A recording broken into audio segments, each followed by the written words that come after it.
आज हम हमारे हिंदी लोक भारती का जो नौवां पाठ है रीढ़ की हड्डी इसका अध्ययन करने वाले हैं। इसके लेखक है जगदीश चंद्र माथुर। अब ये जो आपको लेसन दिया है या पाठ दिया है इसकी विधा है एकांकी। एकांकी ये नाटक की ही एक विधा है। नाटक अब देखो एक अंक वाले जो नाटक है उसे हम एकांकी कहते हैं। जैसे देखो कि अन्य जो नाटक है या बड़े नाटक जो होते हैं उसमें बहुत से पहला अंक, दूसरा अंक, तीसरा अंक, तो इस तरह 4-5 अंकों में वह नाटक आपको दिया होता है। लेकिन एकांकी ये नाटक का ऐसा प्रकार है कि जिसमें एक ही अंक होता है या एक ही अंक में संपूर्ण कथा जो है उसका सार वहाँ पर दिया होता है। अब एकांकी का आकार ये लघु या छोटा होने के कारण इसमें एक ही प्रकार की कथा होती है, तो इसलिए इसे एकांकी कहते हैं। एक अंक वाले नाटक को एकांकी कहते हैं। अब ये जो नाटक है इसके लेखक जो है या नाटककार वह है या एकांकीकार वह है जगदीश चंद्र माथुर।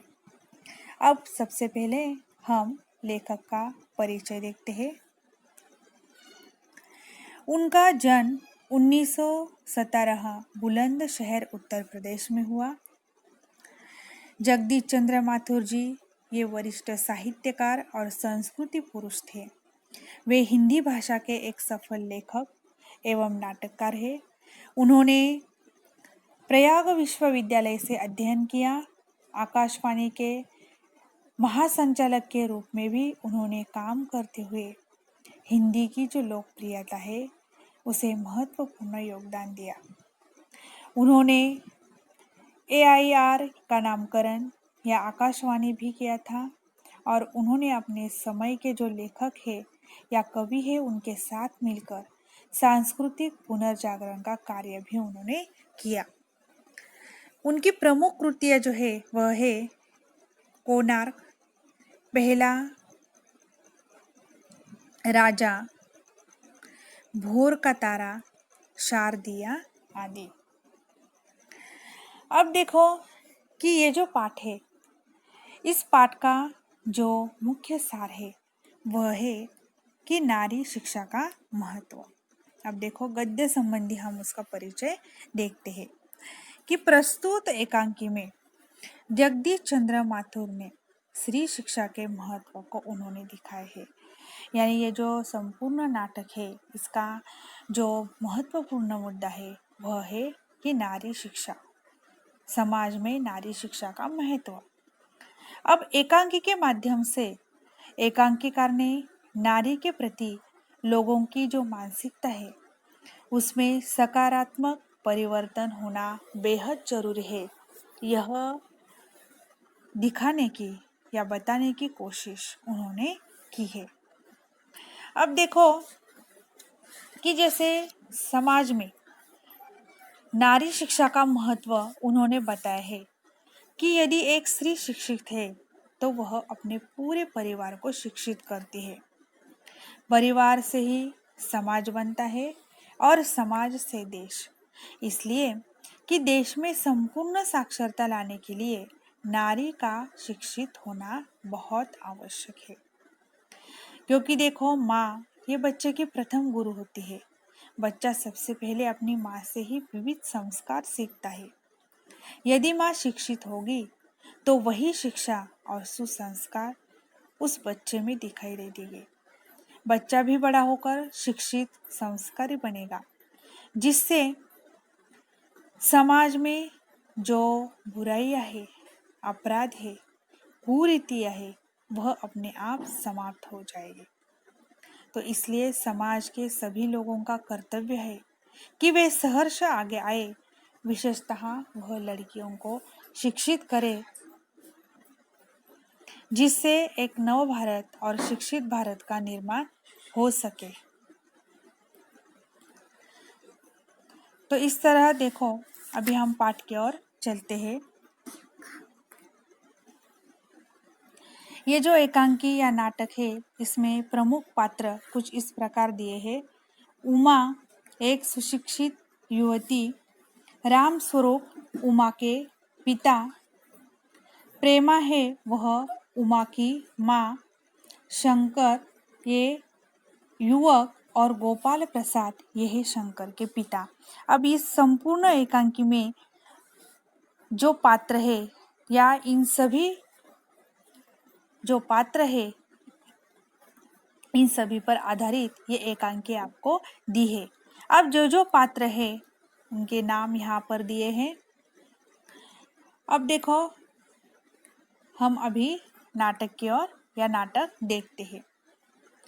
एक कमरा, अंदर के दरवाजे से आते हुए जिन महाशय की पीठ नजर आ रही है वह अधेड़ उम्र के हैं। एक तख्त को पकड़े हुए कमरे में आते हैं। तख्त का दूसरा सिरा उनके नौकर ने पकड़ रखा है। यानी देखो कि आपको नाटक में या नाटक के जो मंच है उस मंच पर आपको एक दृश्य दिखाया गया है, और जैसे स्टेज पर या मंच पर एक दृश्य कि उस दृश्य में जो महाशय है तो वह खड़े हैं, वह अधेड़ उम्र के हैं और वह एक तख्त को पकड़े हुए वह कमरे में आते हैं। तख्त तख्त यानी उसे राज सिंहासन कहते हैं, लेकिन घर में राज सिंहासन नहीं तो जिसे चारपाई भी कहते हैं, तो उन्होंने उसका दूसरा सिरा उनके नौकर ने पकड़ रखा है। यानी नौकर जो है उस घर का, तो नौकर का भी नाम यहाँ पर दिया है। अब देखो तो उनकी ये जो तैयारी चल रही है घर में कि वे जो सामान है वह इधर से उधर अच्छी तरह से वह रख रहे हैं। वो क्यों, इसका कारण आपको आगे दिया है। राम स्वरूप कहते हैं, राम स्वरूप यानी कौन, तो उमा के पिता। यानी इस नाटक में एक लड़की यहाँ पर दिखाई दी, या फिर एक लड़की एक पात्र है उसका नाम है उमा, उसी पर केंद्रित रखकर ये एकांकिया नाटक यहाँ पर दिखाया है।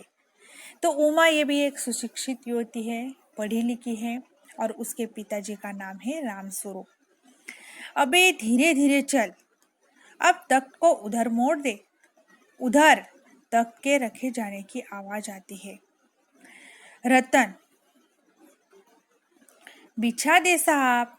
ये राम स्वरूप का नौकर, यानी देखो कि राम स्वरूप ये जो घर यहाँ पर दिखाया गया है तो वो मालिक है और नौकर है उनके घर में कौन, तो रतन। राम स्वरूप कहते हैं जरा तेज आवाज में, और क्या करेगा, परमात्मा की यहाँ अक्कल बट रही थी तो तू देर से पहुंचा था क्या। बिछा दूं साहब, और यह पसीना किस लिए बहाया है। तो इस तरह वह अपने राम स्वरूप जो है वह अपने नौकर को डांटता है। रतन कहता है, तख्त बिछाता है, ही यानी वह हंसने लगता है। राम स्वरूप कहते हैं, दरी उठाते हुए, और बीवी जी के कमरे में से हारमोनियम उन्होंने उठा ली और सितार भी। अब देखो जल्दी आ।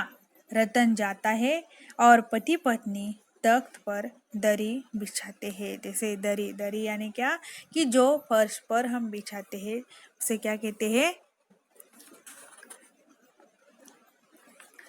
तो देखो वह अपने नौकर को कहते हैं कि जल्दी जल्दी एक तख्त उस जगह पर रख दो, और कमरे में हारमोनियम जो है, सितार भी है, वह भी जल्दी यहाँ पर लाकर रखो। प्रेमा कहती है कि लेकिन वह तुम्हारी लाडली बेटी उमा तो मुंह फुलाए फुलाए बैठी है। देखो मुंह फुलाए यानी वह नाराज है। प्रेमा यह राम स्वरूप जी की पत्नी का नाम या उमा की माँ। उमा के पिताजी का नाम है राम स्वरूप, माँ का नाम है प्रेमा। राम स्वरूप क्या हुआ, प्रेमा ने कहा, तुम्ही ने तो कहा था कि उसे ठीक ठाक करके नीचे लाना। राम स्वरूप कहते, अरे हाँ देखो, उमा से कह देना कि जरा करीने से आए। ये लोग जरा ऐसे ही है, खुद पढ़े लिखे हैं, वकील है, सभा सोसाइटियों में जाते हैं, मगर चाहते हैं कि लड़की ज्यादा पढ़ी लिखी न हो। प्रेमा कहती है। और लड़का? रामस्वरूप कहता है, या कहते हैं, बाप शेर है तो लड़का सवा शेर। बीएससी के बाद लखनऊ में ही तो पढ़ता है, मेडिकल कॉलेज में। कहता है कि शादी का सवाल दूसरा है और पढ़ाई का दूसरा। क्या करूं, मजबूरी है। यानी देखो, आपको ये जो परिच्छेद पढ़कर समझ में आया होगा कि इस नाटक में जो लड़की है उमा, तो उसे देखने के लिए घर में मेहमान आने वाले हैं और उसी की तैयारी यहाँ पर दिखाई दे रही है कि हॉल में या उनका जो कमरा है तो उसमें जो सामान है वह ठीक तरह से रखा जा रहा है। हारमोनियम जो और जो सतार है वह भी सितार है वह भी रखी जा रही है ताकि वह कोई गाना बजाकर या सुनाकर मेहमानों को उनकी लड़की दिखा सके।